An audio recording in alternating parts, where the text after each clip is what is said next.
Olá pessoal, eu sou o William Malaco, estamos hoje aqui novamente com o podcast de negócio do Porto Ferreira Online e hoje nós vamos bater um papo com o Hans.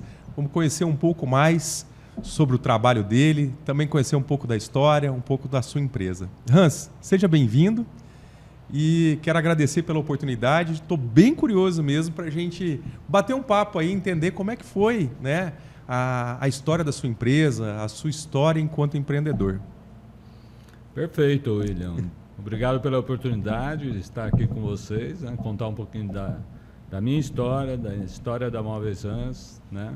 Um pouquinho da minha experiência, né?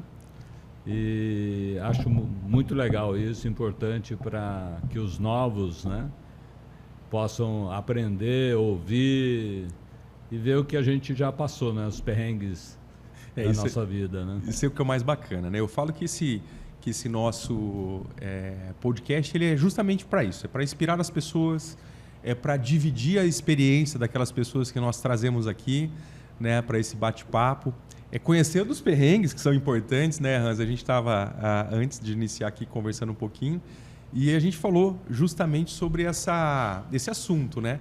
O quanto que também as dificuldades nos ensinam e fazem com que a gente possa crescer, né? Possa aprender aí com esses nossos erros. Mas eu queria entender um pouquinho de você, há quanto tempo que vocês têm a Móveis Hans, conta um pouquinho desse segmento, queria entender também quais foram os seus desafios, mas primeira coisa, como é que você entrou no negócio de móveis? Bom, vamos lá. Meu pai começou com esse negócio, né? Em 1956 ele veio para Porto Ferreira, a convite do Pascal Salzano, na verdade para tocar e arrendar uma fábrica de porcelana, que era a porcelana Ana Maria, né? E o Pascal Salzano foi um grande empreendedor de Porto Ferreira, era um visionário que introduziu, inclusive participou da Cerâmica Porto Ferreira, e ele conheceu meu pai, que estava na fazenda Monte Alverne, em São Carlos, né? Então, meu pai era um restaurador de obras de arte, trabalhou na Inglaterra, veio para o Brasil, trabalhou inclusive para a rainha mãe da Inglaterra, né? Nós temos até uma carta de recomendação dela na época, e se naturalizou inglês e depois se naturalizou brasileiro aqui, né? E aí veio para Porto Ferreira, começou a aplicar o que ele tinha de conhecimento em porcelana, porque ele era um especialista em porcelana, e começou a desenvolver a porcelana artística aqui em Porto Ferreira, né? Que é diferente da faiança, né? E depois, alguns anos depois, também começou a fazer a faiança artística, né? E em 1962 ele também começou a produzir móveis, que aí nasceu a Móveis Hans, né? E 1962, por coincidência, foi o ano que eu nasci, né? E por coincidência meu pai tinha 61 anos quando eu nasci. Olha só. Né? Então tudo isso foi bem marcante para mim, porque ele com 79 anos ele faleceu, eu tinha 17 anos. E tinha um sítio que eu tocava, eu gostava muito e tal, e aí com essa situação eu acabei, 2, 3 anos depois, começando a trabalhar na cerâmica e assumir um pouquinho das coisas, né? E aí minha mãe tocava naquela época, e foi assim, eu comecei a trabalhar numa situação natural, vamos dizer assim, por ser o único homem em casa. E aí a coisa foi evoluindo naturalmente, né? Mas eu queria entender um pouquinho de você, assim. Então, você chega numa situação onde, na verdade, não era o que você gostaria naquele momento, porque você estava voltado mais para a área da agricultura, que talvez seria mais atrativo para você, e você, por uma situação, né, familiar, acaba tendo que assumir isso. Quando você chega e você encara esse desafio, quais foram as dificuldades que você identificou ali no momento de falar, poxa vida, agora é comigo aqui o negócio? Cara, eu acho que era tão natural as coisas que eu nem sei se eu tinha consciência dos riscos ou até dos desafios, né? Então, eu sempre encarei as coisas de uma maneira muito prática. Hoje eu vejo todo mundo aí com dificuldade de encarar as coisas, né? Desculpa. De encarar as coisas. Naquela época, era uma situação que as coisas iam evoluindo. Claro que tinha dificuldades, tinha problema de venda, tinha problema de falta de dinheiro, como todo mundo tem hoje, né? Mas, de uma certa maneira, a coisa fluía de uma maneira mais tranquila, né? Eu acho que também não era essa loucura da informação que é hoje, que você tem. Naquela época não existia celular, não existia computador, não existia redes sociais, nada, né? Era até mais difícil, porque você tinha que criar todas as oportunidades, né? A própria informação demorava para chegar, né? Sim. E do sítio ainda, por exemplo, o sítio para mim era eu gostava muito, mas eu sempre pensava em fazer administração de empresa, eu gostava da empresa, do migo de fábrica, né? Vamos dizer assim, porque a gente tinha as fábricas, né? Que hoje já não tem mais. Não né? tem mais. Você ficou mais no segmento mesmo do varejo. Comércio, do comércio. Interessante. E me conta uma coisa, nessa história de quando você assume, como é que foi esse processo de evolução? Porque desde que você assumiu, você vem evoluindo com a sua empresa. E também essa transição de deixa a fábrica. Quais foram os motivos que levaram a vocês a tomarem as decisões que trouxeram você até hoje? Bom, a história é um pouco longa, porque são vários anos, né? Para você ter ideia, nós paramos de fabricar móveis em 2008, né? Então tem uma história grande aí que eu comecei em 82 na empresa, né? Basicamente, eu assumi a empresa em 82 com 20 anos.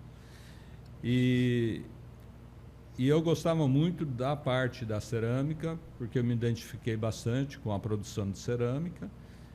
Em Porto Ferreira, nós criamos o grupo Unicer, que era um grupo que chegou a ter 14 cerâmicas em volta, e eu fui um dos criadores, e trouxe um novo conceito de vendas, sistema de porta a porta, catálogo, né? E Porto Ferreira teve 250 cerâmicas. Nossa. Para você ter ideia. Hoje deve ter umas 50, 40, não tenho esse número exato, mas também mudou o perfil das cerâmicas, né? Enfim, houve uma evolução muito grande. E naquela época, a gente passou por uma evolução grande, um crescimento muito bom na cerâmica, e tanto é que a Ana Maria era uma cerâmica pequena, depois se tornou uma cerâmica que hoje estava num prédio de quase 5 mil metros na época. O porte da época era um porte bom, né? E foi uma evolução. E depois entrou em outras fases, né? O sistema de porta a porta em 1990, mais ou menos, começou a cair o mercado, entrou o 99, o mercado mudou, depois nós fomos para uma linha mais alta, né? Isso foi até 2005. Em 2005, eu acabei vendendo a cerâmica para o João Douros César, né, que até 2022 era dele. Aí onde era a cerâmica, hoje é o depósito central da Móveis Hans, hoje, atualmente, da Hans. Entendi. Né? Então, a história da cerâmica, mais ou menos, é isso, bem encurtando bem.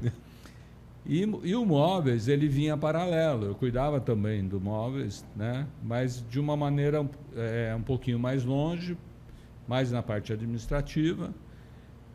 Como eu te falei, a gente tinha um sócio, que era o Alfredo Martini, a Susan também Martini, que até pouco tempo estava com a gente, até esse ano. E ele tocava a empresa, né? E ela também era vendedora na época, depois se tornou gerente e tal. E em 2006, quando eu vendi a cerâmica, eu acabei indo para a empresa, para a Móveis Hans, né? E aí eu comecei a mudar, né? A repensar o negócio também.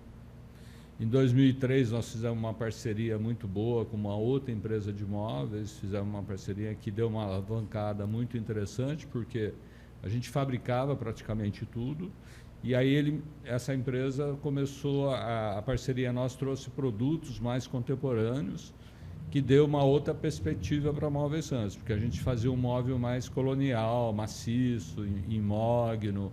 Então, isso foi muito legal, porque a gente sozinho não conseguiria fazer essa mudança, essa virada de mesa, né? Essa foi uma depois. E a outra foi quando a gente resolveu realmente, já estava desenvolvendo vários fornecedores, e em 2008 a gente resolveu parar de fabricar e aí mais comercializar, porque a marca Hans era muito forte, era e é hoje ainda, né? Então a gente tinha um conceito muito na época, que hoje a gente mantém, mesmo com um crivo de fabricante, na escolha de fornecedores, né? Hoje também a gente trabalha com móveis planejados, então a gente tem também um parque fabril que trabalha para a gente. Então, isso houve uma evolução muito grande. Hoje vocês são 4 lojas. Isso. As 4 lojas trabalham no mesmo segmento? Sim. Ou você tem uma segmentação diferente para alguma? As 4 trabalham as 4 na mesma. As 4. E hoje, como que vocês se posicionam assim no segmento? Que tipo de público que vocês... que nicho de mercado que vocês se posicionaram? Olha, hoje nós atendemos a parte residencial, né? Então, hoje nós trabalhamos com móveis, decoração e planejados. A faixa hoje que nós trabalhamos seria na faixa B, B+, A+, né? Nessa faixa. Temos um produto com preço acessível, mas com uma qualidade boa, né? Garantida. O nosso trabalho hoje é agregar a experiência do cliente ao produto, ao atendimento, a experiência de compra do cliente, né? E isso que, por exemplo, que nós sempre buscamos, mesmo tendo alguns problemas que normalmente tem na operação, que às vezes vem produto com defeito, existe atraso de entrega de fornecedor, como todo mundo, mas a gente transforma isso numa operação positiva, até pela experiência que nós damos suporte para o cliente. Então, é isso que nós investimos, né? As lojas, elas atendem esse conceito, né? Isso que é interessante a gente fixar isso na marca Hans. É interessante porque quando a gente está falando de negócios, de empreender, as pessoas que, por exemplo, têm vontade, que têm anseio de estar empreendendo, acho que uma das coisas que é muito importante é você saber em que mercado que você quer atuar, né? Uhum. Para que público você vai trabalhar, que tipo de material que você vai fornecer, seja ela prestação de serviço ou seja produto finalizado. Isso é muito importante que as pessoas entendam isso. E vocês sempre tiveram essa consciência? Ou isso foi acontecendo ao longo do tempo? Para você ter ideia, por exemplo, quando meu pai começou, ele começou um negócio numa cidade pequena, que nem praticamente tinha asfalto aqui na Anhanguera, com um conceito totalmente diferente. Isso mexeu um pouquinho. Isso foi uma história para o Brasil na época, que não existia importação, não existia o conceito de móveis, estilo de móveis. Ele trouxe um estilo diferente, um colonial holandês para o Brasil que não existia. E aí o que aconteceu? Ele conseguiu atrair pessoas do Brasil todo com poder aquisitivo bom que estavam buscando produtos diferentes. Então, a Móveis Sans nasceu no segmento mais alto, vamos dizer assim, numa abrangência do Brasil, vendendo para as pessoas de Brasília, Rio de Janeiro, São Paulo, Manaus, as grandes capitais, políticos, pessoas famosas, Maluf, na época foi também cliente nosso, os Matarazos também. E aí também houve cópias na época, né? Então, muita gente levou para São Bento do Sul o estilo de móveis que nós fazíamos para fazer em alta produção, né? Então, a gente passou por essa fase, e isso é interessante, que no processo da evolução do tempo, que o Brasil foi adquirindo mais produtores, começou a importação, entrou outras coisas, que a Móveis Sans teve que se ajustar com esse processo, com essa mudança. E isso foi difícil. Isso, na época, se hoje a gente tivesse com o mesmo conceito, há muito tempo atrás a Móveis Sans não existiria. Porque é um conceito de fabricação muito forte, um produto muito bom, que hoje muita gente fala assim, eu tenho móveis há 100 anos já praticamente e não acaba. Eu falei, ainda bem que nós não fazemos mais isso, né? Porque senão... Sim. Enfim, mas era um conceito na época, né? Tanto é que quando eu parei a fabricação e quando a gente fez essa parceria em 2003 com essa empresa, os marceneiros que a gente tinha eles iam na loja para conhecer o produto e falavam assim, pô, mas isso daqui não presta, isso daqui não sei o quê, né? E eram os móveis muito bons, porque o conceito deles de móveis não é o que atualmente é hoje por causa de materiais, um monte de coisa que na época não tinha, né? E essa barreira foi muito difícil vencer, porque você enxerga a questão, por exemplo, a Móveis Sans fabrica, tá bom, isso é o mais importante? Não. Tanto é que a gente fez uma consultoria, eu fiz uma consultoria na época, para melhorar o processo fabril. Porque, na verdade, a gente não tinha uma fábrica moderna, a gente tinha uma grande marcenaria. A gente chegou a ter 2 fábricas com uns 130, 140 pessoas. Né? E marceneiros, que hoje não existe mais. Então, foi uma evolução muito grande em relação a isso. E aí também, quando houve essa mudança, parar de fabricar e ficar com os nossos fornecedores que eu já tinha desenvolvido, foi uma situação muito duvidosa, principalmente para minha mãe, para o Alfredo Martino, que na época ele estava, mas... Por quê? Porque eles tinham a visão da fábrica, que o importante era a fábrica, né? E nessa consultoria, a pessoa chegou para mim e falou assim, olha, vocês têm uma grande marcenaria, muito difícil transformar isso em fábrica, porque o conceito de vocês não é produção em alta escala, é variedade de produto para a loja. Mas o nome de vocês é muito forte. Aí eu virei, na ignorância um pouquinho, né? Eu virei e falei assim, mas só o nome não paga a conta, né? E hoje a gente sabe que o nome é tudo, né? Na verdade você já tinha uma marca consolidada e, na verdade, né, o que realmente paga a conta é a venda, né?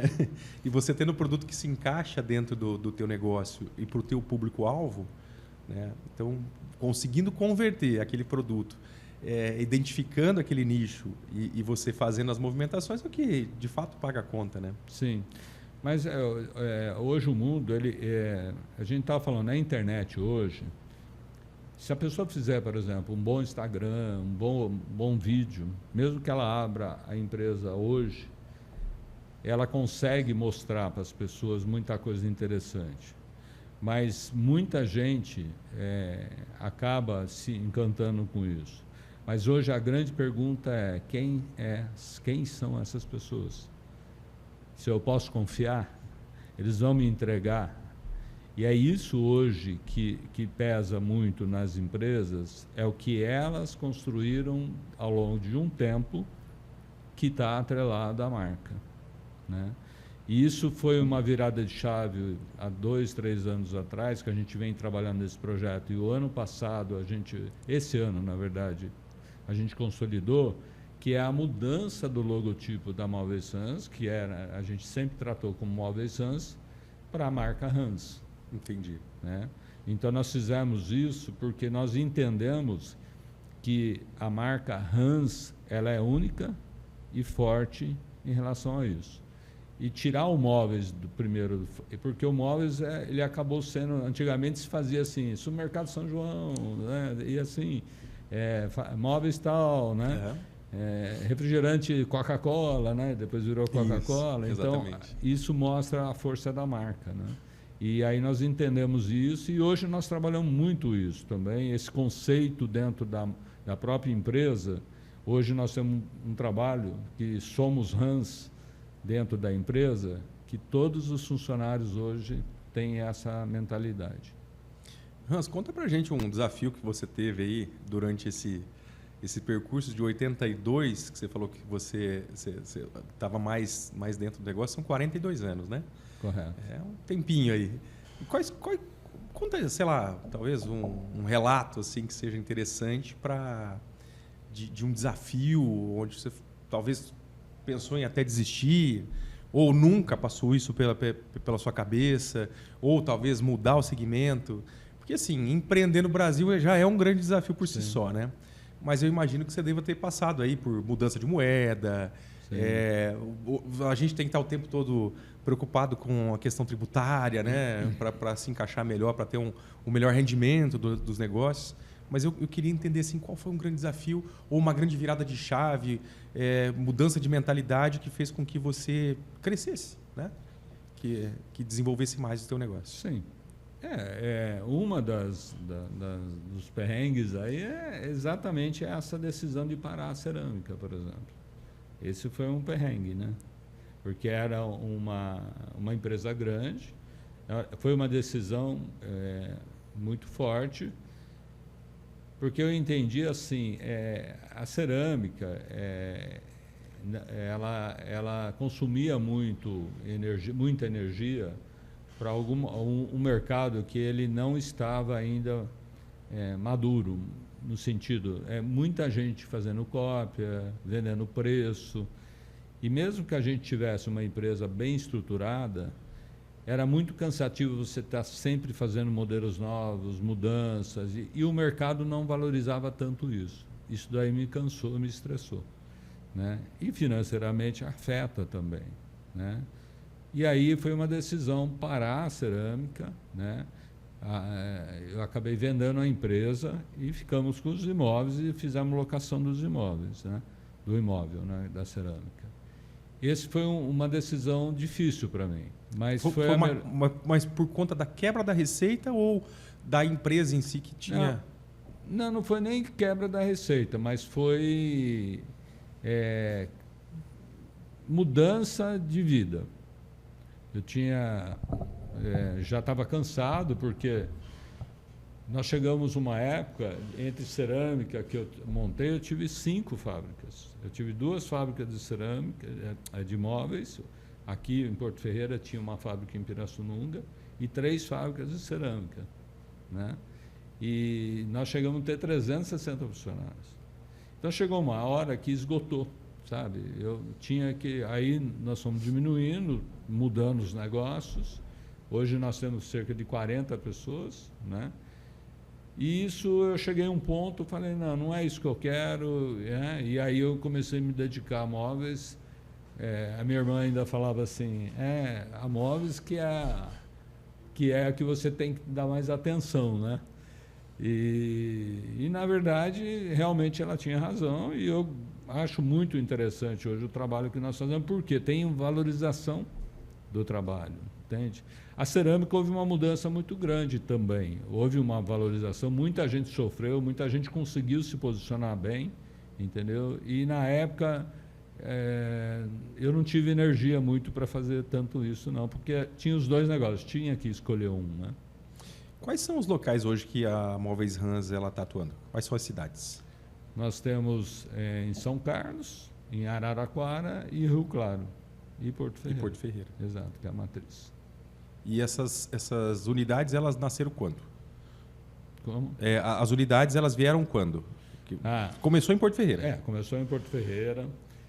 Eu já tive loja em São Paulo, né, na Teodoro Sampaio. Meu pai também teve lá em São Paulo, em Pinheiros. Depois aí fecharam a loja e tinha em Pirassununga. Aí eu abri 3 lojas em São Paulo, né, na Teodoro Sampaio. Eu participei da elaboração do Casa Móvel Shopping, que é um empreendimento grande em São Paulo na época. E aí expandiu loja para um shopping de Aricanduva, Interlagos, Ribeirão Preto também, Campinas, Itatiba. E depois, isso na época a gente fabricava. E aí acabou mudando, quando a gente começou a desenvolver um processo, São Paulo ficou muito difícil fazer entrega, a questão de rodízio na época, sabe? Então aí nós começamos a focar para o interior. E aí eu fui tirando as unidades de São Paulo. Aí abri em 2009 São Carlos.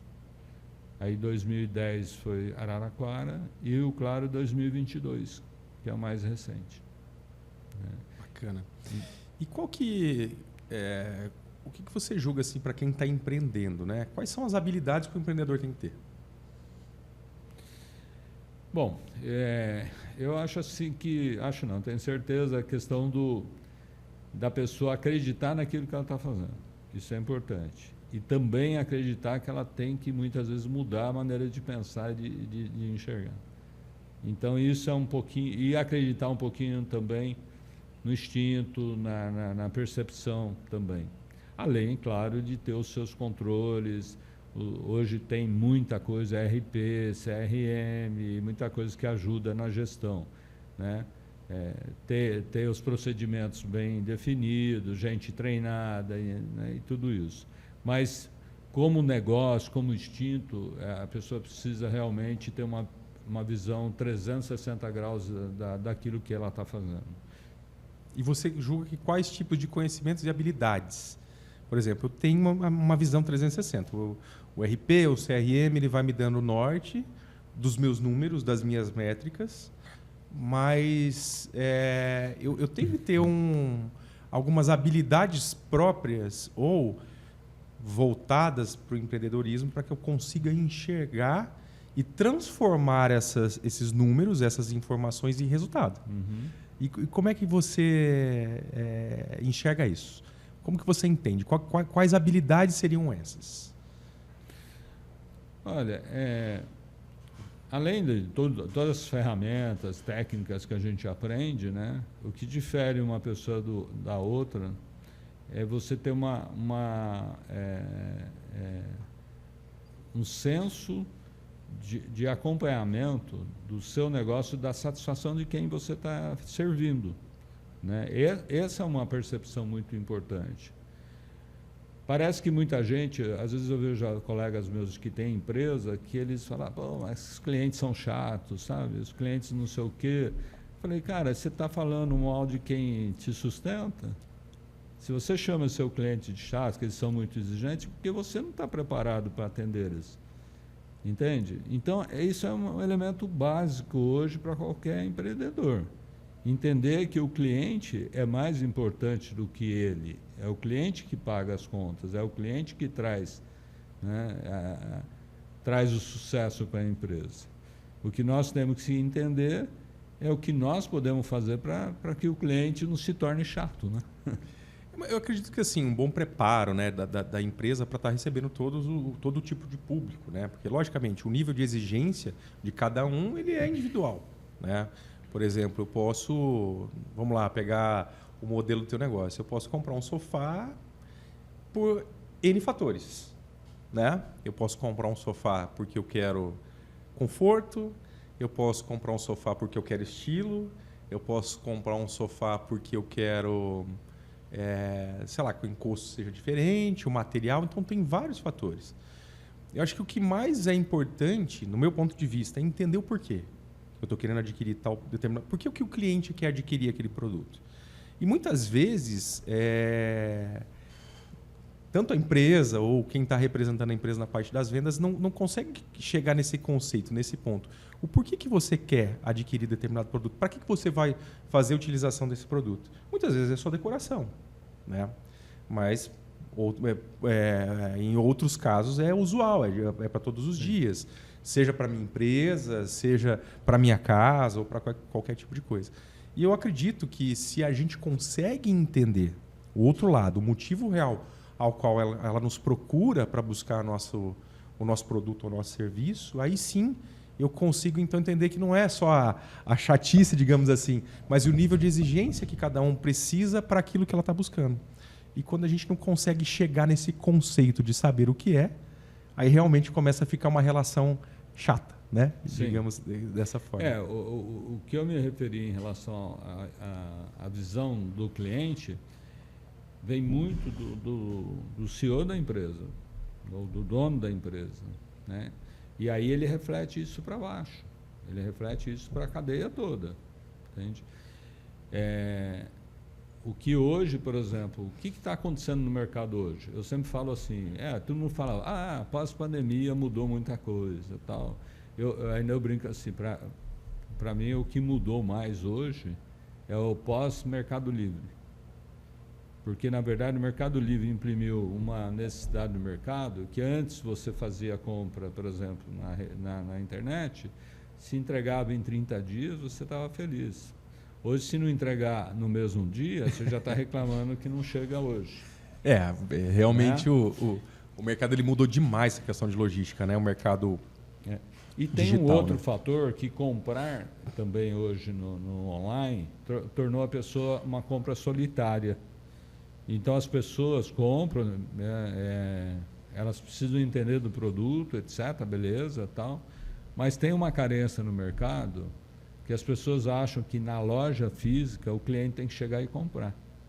E realmente hoje a gente precisa de vendedores e pessoas treinadas para buscar a dor do cliente, para entender aquilo que você falou, entender qual a necessidade do produto, né? Entender que a venda ela é uma consequência do bom atendimento, do bom entendimento do cliente. E esse conforto para o cliente é a experiência de compra que ele pode ter em relação a tudo isso, entende? Então, isso promove para o cliente uma satisfação que o preço passa a ser segundo ou terceiro item. E muita gente acha que é só preço. Quando você vende preço, você não vende mais nada. Não tem mais o que oferecer. Não, você sempre vai querer estar enxuto porque você está vendendo preço. E nem sempre, por exemplo, na linha de móveis ainda, é difícil as pessoas comprarem um bom móvel porque não existe um padrão. Existem muitos produtos que parecem, mas não são. Então, muitas vezes, o cliente compara uma cadeira na internet com aquela que a gente entrega. Só que depois que ele sentar e ele usar, ele vai perceber a diferença, mas ele já comprou.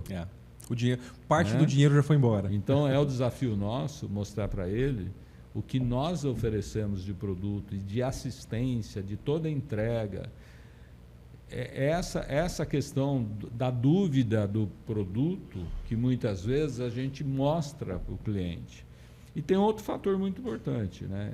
Quem entra na tua casa, que você conhece, hoje nós temos funcionários de longa data que vai entrar na tua casa, vai tirar o seu móvel, vai mexer lá, vai colocar, vai olhar o que você tem dentro da sua casa, vai olhar na sua casa, nos seus filhos.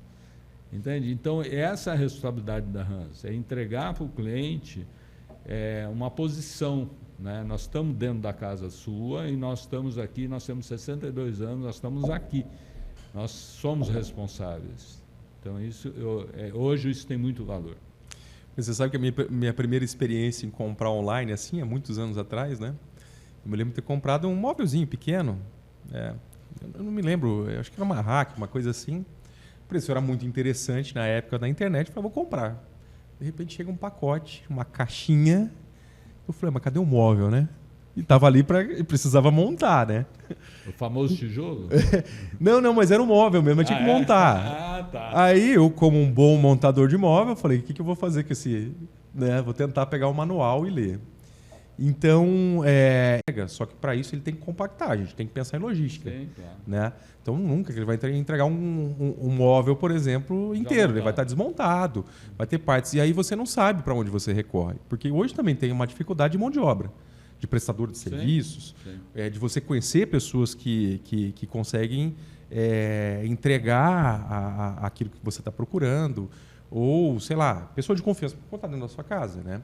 Então, eu acredito muito mesmo que esse diferencial ele é importante, principalmente no segmento que você está, né? Num público B+, A, né? Então, realmente faz total diferença. Mas vocês estão no mundo digital ou não? No digital, nós divulgamos produtos, nossas promoções, né? Novos produtos, lançamentos, mas eu não tenho e-commerce, né? Nós não temos uma loja onde a pessoa compra.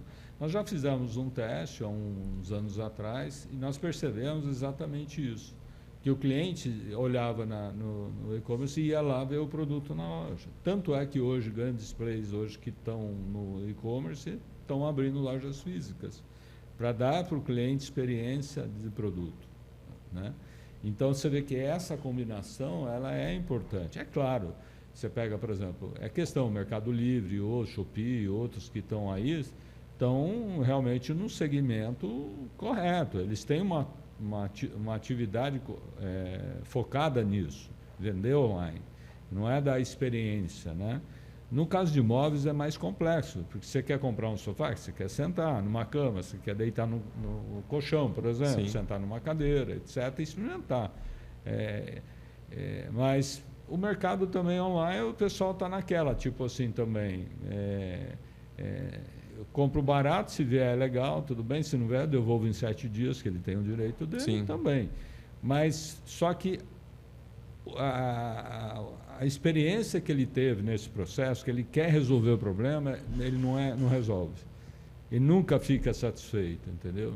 E isso nós damos uma oportunidade para o nosso cliente hoje, da gente entender ele e poder dar consultoria para ele, consultoria do conhecimento de 62 anos para ele, entende? De toda a experiência que nós aprendemos e temos hoje na linha de imóveis e planejados, entregar para o cliente informações que são valiosas, que muitas vezes ele não consegue enxergar isso. Você vê uma coisa interessante? Eu vejo muitas vezes a pessoa constrói uma casa, gasta, sei lá, 1 milhão, 2 milhões, 3 milhões, e chega na hora de pôr os móveis, começa a buscar preço. Perfeito. Mas aí, pega um investimento desse e deixa, muitas vezes economiza talvez 20, 30, 40 mil reais em imóveis naquilo que ele vai usar todo dia. Às vezes coloca no chão um porcelanato que poderia ser, sei lá, 60 reais o metro para um de 200. E mal vai usar todo dia, né? Ali, não vai ter a experiência, vai estar no chão, tudo bem, né? Mas o que eu quero dizer, muitas vezes o sofá que ele vai sentar, a cadeira, muitas vezes, ele não pensa na qualidade que precisa ter, principalmente no planejados. Planejados é um mercado muito interessante, porque as pessoas não têm noção da diferença de qualidade, porque acham que planejado é tudo igual. E não é, entende? Eu sempre falo assim, mas planejado é tudo igual no fundo. Eu falei, claro que não é. Produtos são diferentes, montagem, projeto, a empresa que desenvolve, por exemplo, a empresa fornecedora nossa é uma empresa hoje que tem mais de 100 milhões de equipamento. Né? E você tem uma marcenaria pequena que faz planejado, mas é diferente o processo, entendeu? E aí tem um outro fator. Um sofá, se você comprar errado, não gostar, você troca. Um planejado que está lá na sua cozinha é um parto você trocar, e o custo disso, né? Exatamente. Então, é um mercado complexo. E eu comparo assim, um carro popular, um carro melhor, eles vão andar do mesmo jeito, mas é a mesma coisa? Não é. O conforto é diferente, o uso é diferente, né? Ô Hans, e o que vocês têm de diferencial nessa linha de planejado? Qual que é a diferença de material que vocês... você falou de vários pontos, né? Projeto, material, a própria instalação, enfim, todo esse tipo de coisa. Mas me explica um pouco melhor o que é esse material que traz esse diferencial. Bom, o planejado hoje, ele tem N marcas de MDF, que é a base, e pouca gente, a marcenaria não trabalha com MDP. O que é o MDP? O MDP é um material hoje usado na Europa e 98% dos planejados na Europa hoje é praticamente MDP. MDP é a compactação da madeira. O aglomerado ele é pó de madeira prensado, ele é muito usado para usinagem. Então, qualquer pessoa que tem uma serra, alguma coisa, corta o MDF. O MDP não, você precisa ter, por exemplo, serras especiais, serras muito boas para cortar, para ele não estilhaçar. O MDP, o marceneiro fala assim, é o antigo aglomerado. Né? Que tinha um aglomerado, você lembra que ele esfarelava?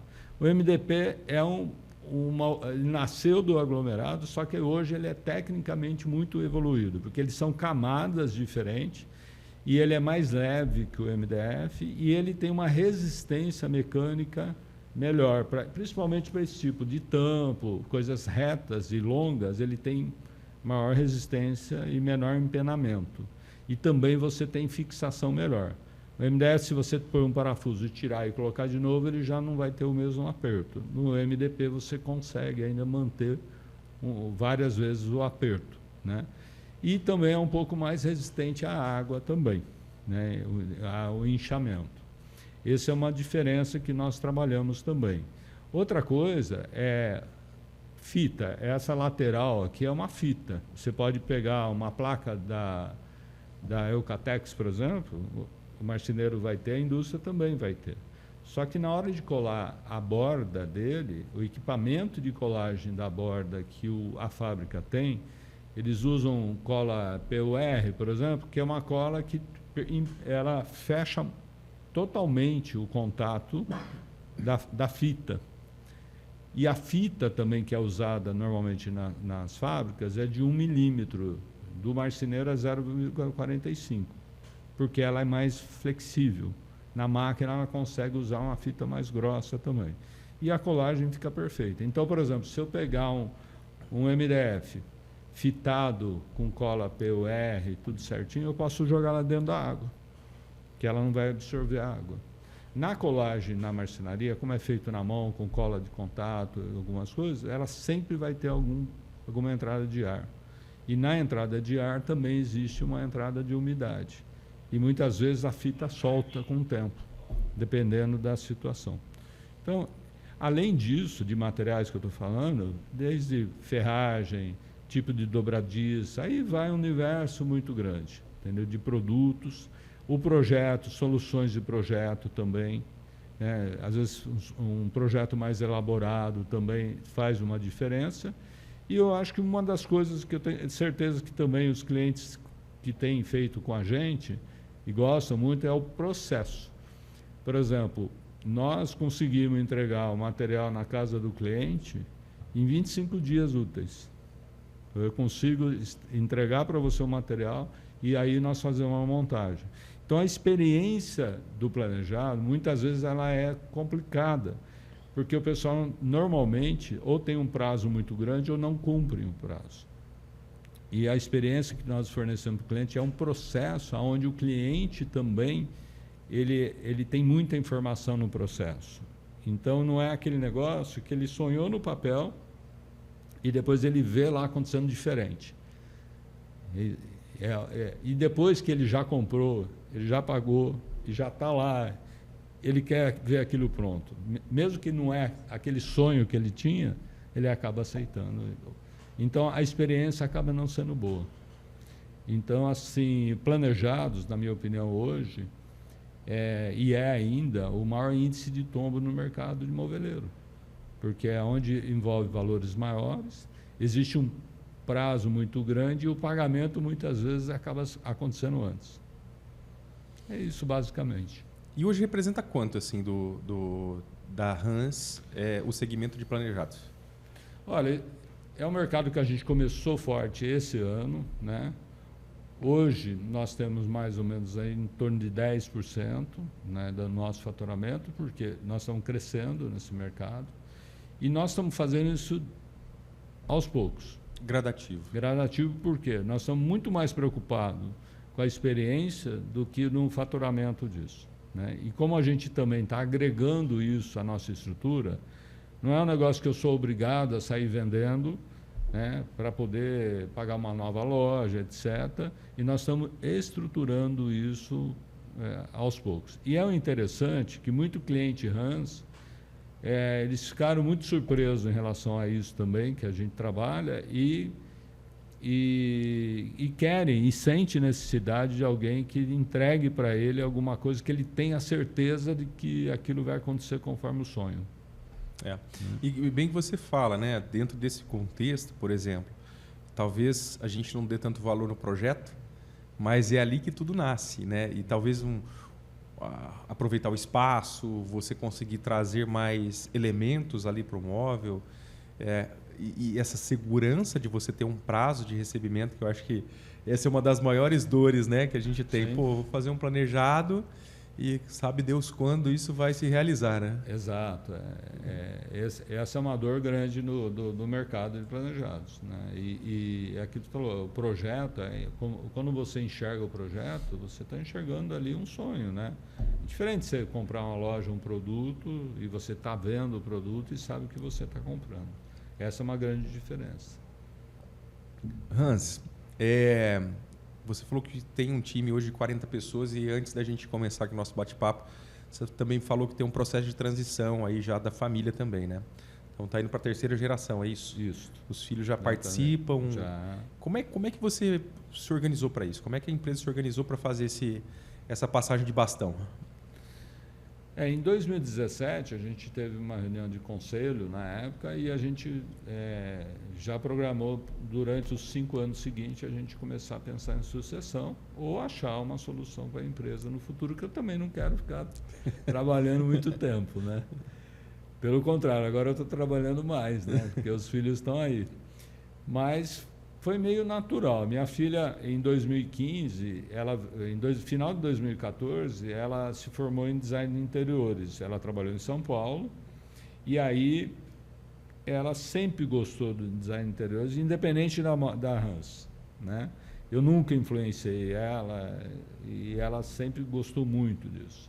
E ela trabalhou no escritório, fez um estágio, depois trabalhou e depois voltou para Porto Ferreira e aí ela começou a ajudar a gente nas lojas, melhorar o showroom das lojas, ela foi desenvolvendo um trabalho, produto, buscar novos produtos, etc. Tal. E agora, na pandemia, meu filho se formou em administração de empresas pela GV, em 2019, se eu não me engano, e ele fez o estágio na Raizen, na Shell. E trabalhou em São Paulo um ano, 2 anos, e depois ele foi efetivado e aí ele foi transferido como gerente de território para Bahia, para Salvador. Isso em 2020. E aí, não, 2019, desculpa. E aí, em 2020, veio a pandemia e tal. Aí ele saiu de lá, veio para Porto Ferreira, ficou trabalhando uns 4, 5 meses em Porto Ferreira, home office.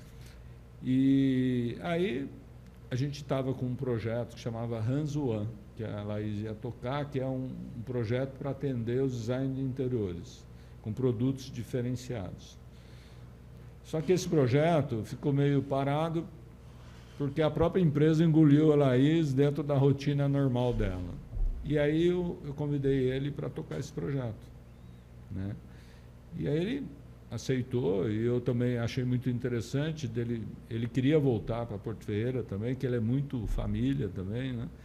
E aí a minha mulher falou assim, mas você vai estar talvez castrando a possibilidade dele crescimento de carreira dele dentro da Shell, né? Tanto é que ele ganhou um prêmio que foi adiado para o ano seguinte ele ganhar lá nos Estados Unidos, na época, e aí ele ganhou esse prêmio, só que depois ele saiu e ele acabou perdendo ele, né? Nossa, e aí ela ficou louca, né? Mas aí eu falei para ela, falei assim, bom, você tem 2 riscos, ou ele vai perder a carreira, ou a gente pode perder ele para a Bahia também, se ele arrumar uma mulher lá e casar, de repente ele fica por lá e de repente... Mas ele acabou aceitando, vindo para cá, a gente também passou pelo conselho da empresa, né? Porque também as minhas irmãs são sócias, né? E tudo bem, aí a coisa começou a desenvolver. Então ele trabalhou tudo em cima disso e isso foi um embrião desse processo hoje. Então, hoje ele está à frente das vendas, está à frente da logística, né? A Laís está à frente dos planejados, né? Aí no ano 2022 a gente começou esse processo de planejados e efetivamente em 2023 também a gente deu uma acelerada, 2023 e 2024 a gente deu uma expandida legal. E ela está tocando, ela cuida do marketing da empresa, ela fica brigando com o Sérgio. E tem que brigar? Tem que brigar. Tem que brigar com o Sérgio, né, Sérgio? E aí, hoje ela também faz as redes sociais, toda a parte de comunicação ela que faz. E eu acabei eu fico mais na parte administrativa também, na parte de tecnologia, por incrível que pareça, né? Eu sou muito ligado em tecnologia, então eu desenvolvo legal isso, eu gosto desde a época que o computador nem existia, né? Então, é isso. Então é meio natural, né? Assim, é claro que você precisa ter incentivo e tal, mas nem é porque é filho dá certo. Eu acho que essa mudança de geração ela é complexa, muito complexa, entendeu? É muito complicado. Porque, às vezes, você está com um filho que não tem interesse nenhum. Eu conheço muitas pessoas que têm boas empresas e não tem para quem deixar. Não tem, né? Tem que vender no mercado ou parar. A Móveis Sans, não sei o que poderia ser, mas eu também não gostaria de vender ela, mas também não iria ficar preso, né? E cada vez mais a exigência é maior. Não tem esse negócio de você chegar numa empresa e falar assim, a empresa, agora nós vamos devagar. Não dá. Não dá, pelo contrário, né? Cada vez é mais. E você tem que ter energia. E a energia nossa cada vez agora é menos. E com a entrada dos filhos, isso mudou a empresa, eles trouxeram ideias novas, por experiência fora, né? Sim. Isso aí agrega bastante. Foi legal e está sendo legal porque, na verdade, eles têm uma visão para frente e isso estimula eu também. Isso me dá a força também de ajudar, de fazer as coisas acontecerem e apoiar eles, né? E então criou uma nova motivação. Todo esse processo que a gente está conversando aqui, muita coisa hoje está ligada a essa situação, né? Então isso é muito importante e também para os colaboradores nossos entenderem, então respeitar todo esse processo e entender que isso é bom para todo mundo, né? É muito legal, né? Então, e eles também têm uma maneira diferente, por mais que cada um imprime uma maneira diferente de gestão, né? Eu tenho uma posição, o Ran já tem um outro, ele é muito bom com pessoas, eu sou menos bom com pessoas, né? Eu sempre brinco com ele, né? Então, assim, eu sou, talvez pela experiência, por lidar, apesar que eu me dou muito bem com todo mundo, mas é um pouco diferente a maneira da gente trabalhar. Mas eu acho que isso que é interessante. E gerir pessoas é de extrema importância, né? Com certeza. A gente tem a dependência, né, dessa gestão de pessoas e tentar extrair o melhor possível de cada um, né? Que também não é simples e as pessoas fazem total diferença nas empresas. Isso aí é sem sombra de dúvida. Né? E sempre vai fazer. Viu? Por mais inteligência artificial que está aparecendo aí. Mas tem coisa que não tem como. Eu estava vendo esses dias, Hans, uma pessoa falando sobre inteligência artificial e a preocupação que ele quando iniciou essa inteligência artificial tal, né, sobre o que poderia acontecer, e ele estava dizendo que hoje a inteligência artificial ela depende tanto de informação que ela começou a se retroalimentar.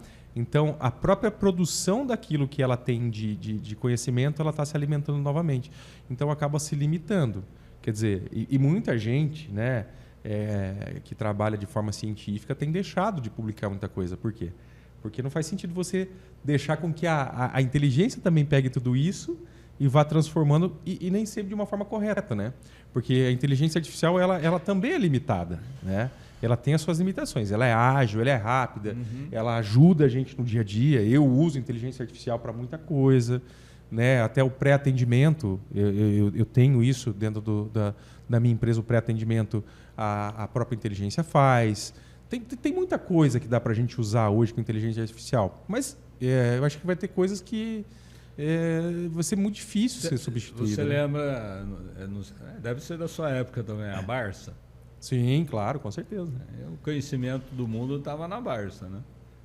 Exatamente. Antes, né? Era ostentação, né? Chegar com... quem tinha a Barça. A primeira coisa que o pessoal comprava até a Barça em várias parcelas, né? É verdade. Então, todo mundo precisava ter uma Barça em casa que era a fonte de informação, de conhecimento daquela família, né? Depois veio o Google e etc. E hoje, eu penso assim, o que é mais importante hoje? A informação está fácil, né? Mas o que difere as pessoas, então? Quer dizer que todo mundo é igual? Não. O que difere as pessoas é como você pergunta. Então, ter conhecimento para criar as perguntas corretas, para buscar as respostas corretas, que é o grande X da questão. É como você falou, um bom vendedor, ele tem que saber extrair de você o que você precisa.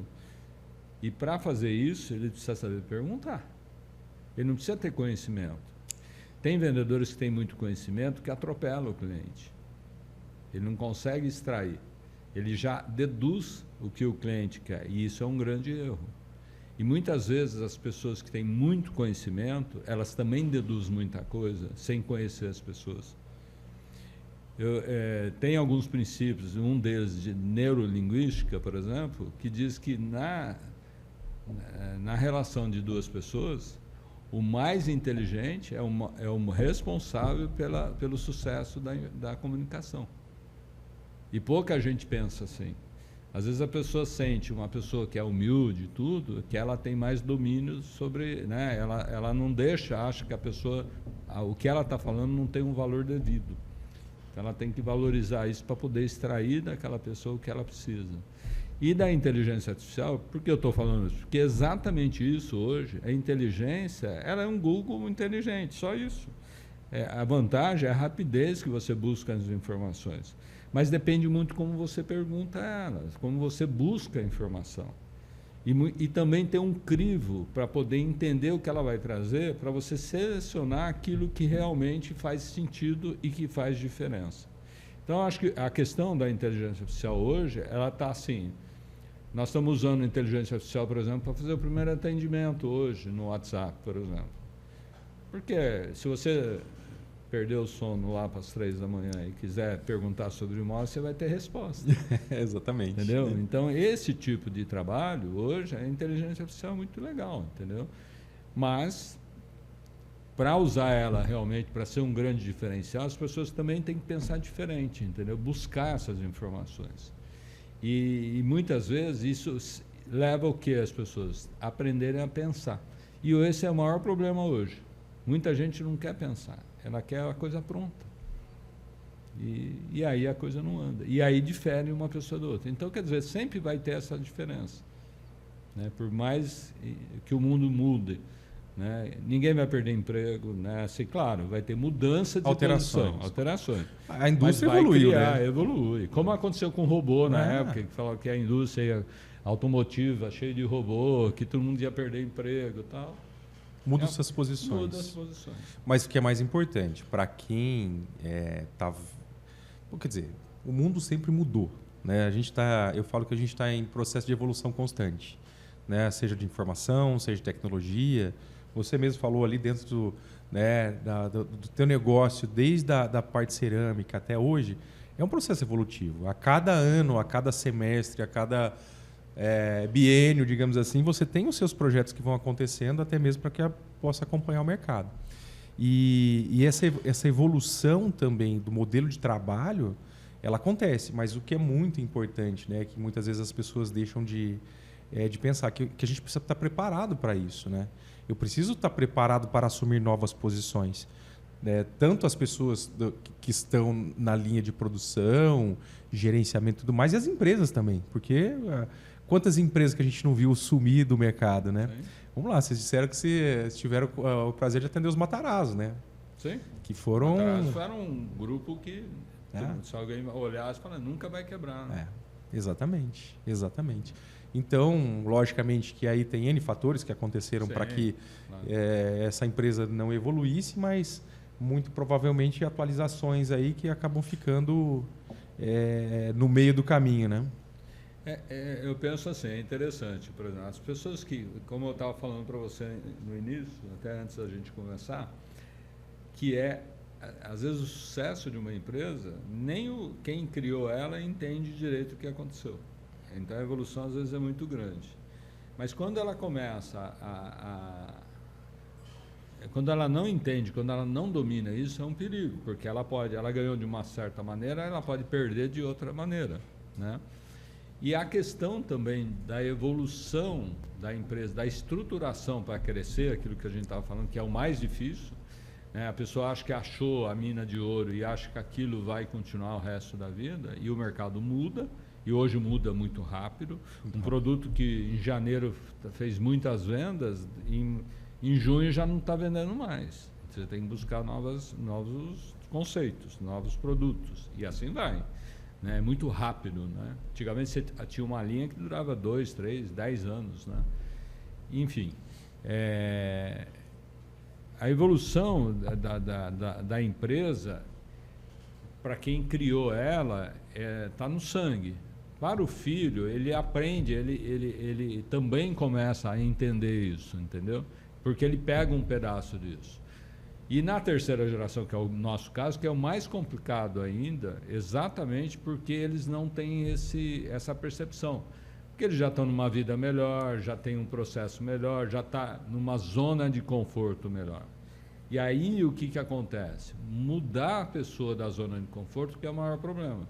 E aí, como todo mundo, hoje a necessidade de mudar é muito rápida e precisa, mexe na zona de conforto de todos.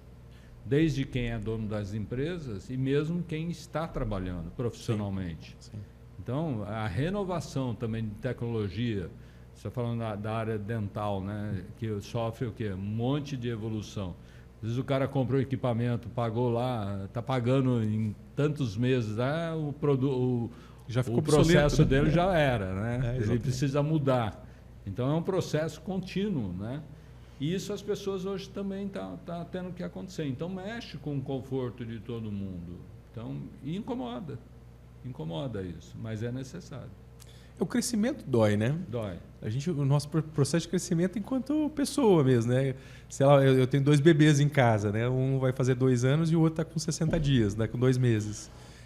E a gente vê que esse processo de evolução ele é dolorido. Vou pegar o meu de 2 anos. Há 1 ano atrás ele estava aprendendo a andar. Estava com suas quedas, os seus tombos.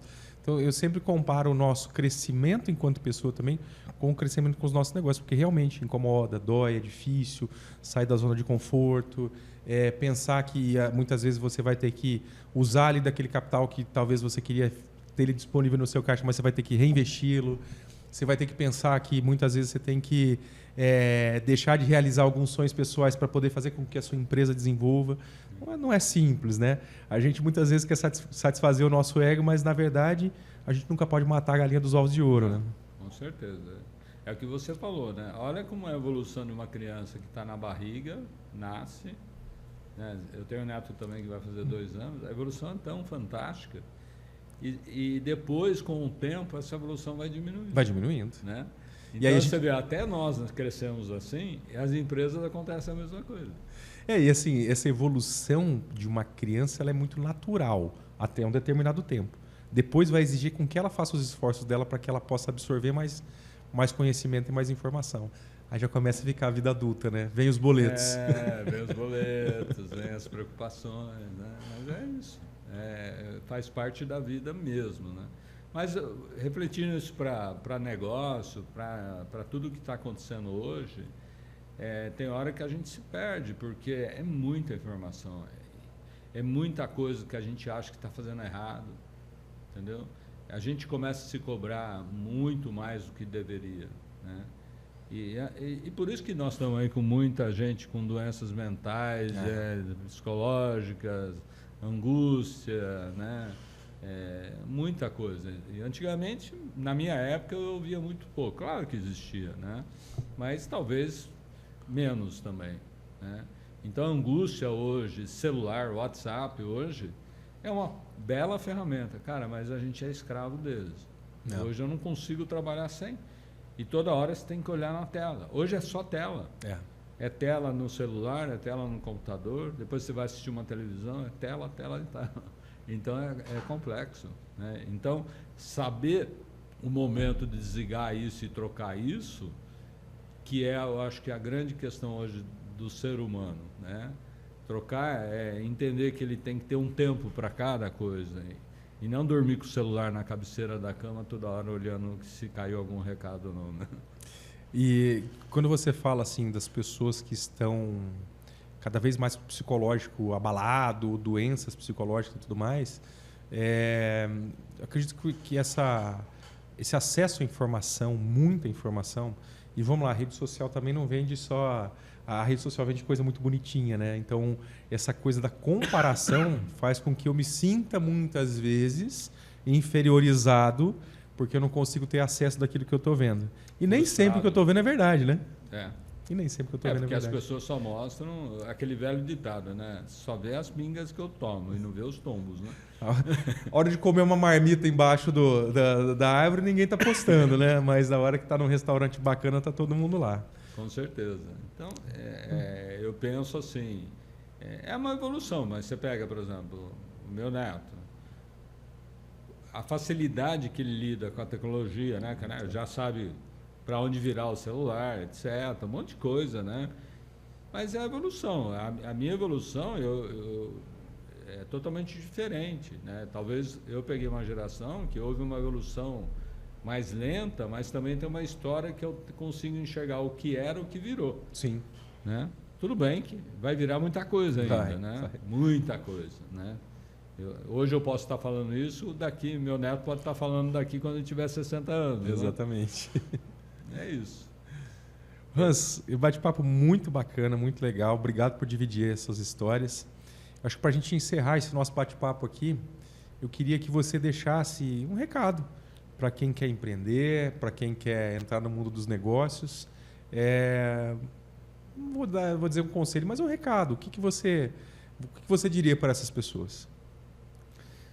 Bom, eu acho a primeira coisa que é importante é saber que quem empreende tem que ter a visão, claro, do sucesso, mas também tem que entender que o fracasso não é o fim.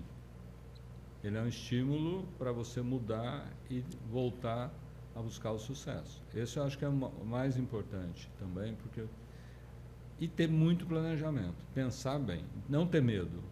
Medo é uma coisa, planejar é outra. Tem muita gente que pensa muito rápido e faz muito rápido e acaba se prejudicando por isso. Então, para quem busca empreender, olhar na rede social e ver que a pessoa está tendo sucesso, entender que atrás disso precisa ter um fundo de verdade e tem muito trabalho atrás, muito suor, muitas lágrimas, muito sofrimento e muito esforço. Noites sem dormir, né? Exato. Não sei se mas vale a pena. Vale a pena. Para quem tem isso no sangue, vale a pena. E também, eu acho que assim, quando você vê uma evolução muito rápida, tem que tomar cuidado, porque a gente não sabe quanto tempo que essa evolução dura. E se é que isso tudo realmente vai se concretizar no futuro, né? Porque a gente também vê essa corrida por crescer muito rápido, às vezes ela não é saudável e pode comprometer totalmente o negócio, né? Com certeza. Eu acho que tem que consolidar e a consolidação ela está exatamente no ponto da marca, do nome, da seriedade, né? Não é o ganhar dinheiro é uma consequência. Se você faz tudo o processo bem feito e precifica corretamente também, porque não adianta só precificar para baixo, tem que precificar para você ter o resultado, né? E primeiro quem tem que acreditar no preço somos nós, que somos donos dos negócios. Se a gente achar que nós estamos com o preço errado, né, a gente acaba perdendo a oportunidade de ganhar dinheiro. Na verdade é isso, né? Então o processo é muito complexo.